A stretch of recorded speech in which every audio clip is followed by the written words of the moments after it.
21 October মঙ্গলবারে বাজিতপুর উপজেলাকে জেলা করার দাবিতে বাজিতপুরের মানববন্ধন কর্মসূচি পালিত হয়। উপজেলা মুক্তিযোদ্ধাদের মাধ্যমে মানববন্ধন কর্মসূচির উদ্বোধন করা হয়।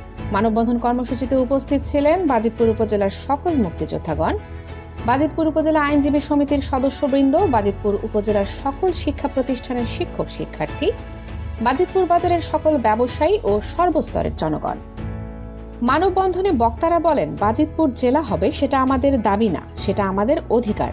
তারা আরও বলেন, বাজিতপুর থেকে সড়ক পথে, নৌপথে, রেলপথে সারা দেশে যাতায়াত ব্যবস্থা বিদ্যমান, আন্তজেলা সংযোগকারী সড়ক চলমান। সমস্ত দেশে খাদ্য ঘাটতি পূরণে এই বাজিতপুর সবসময় বিশেষ ভূমিকা রাখে। দেশের খ্যাতনামা শিল্পপতি জহুরুল ইসলাম কর্তৃক নির্মিত জহিরুল ইসলাম মেডিকেল কলেজ এবং হাসপাতাল বাজিতপুরে অবস্থিত, যা দেশের অনেক বিভাগীয় শহরেও নেই। এছাড়া আরও রয়েছে আফতাব বহুমুখী farm, poultry, fisheries, dairy, Navana ঔষধ, নাভানা মোটরস, নাভানা সিএনজি সহ শতাধিক ব্যবসা প্রতিষ্ঠান। এই বাজিতপুরে রয়েছে স্বনামধন্য জহিরুল ইসলাম নার্সিং ইনস্টিটিউট। বাজিতপুরে আরও রয়েছে 6টি উপজেলার মুনসেফ আদালত। এছাড়াও রয়েছে পুরাতন কৃষি বিমানবন্দর এবং বিশাল জেলখানা। এছাড়াও বাজিতপুর জেলা হওয়ার জন্য আরও অনেক কারণ রয়েছে।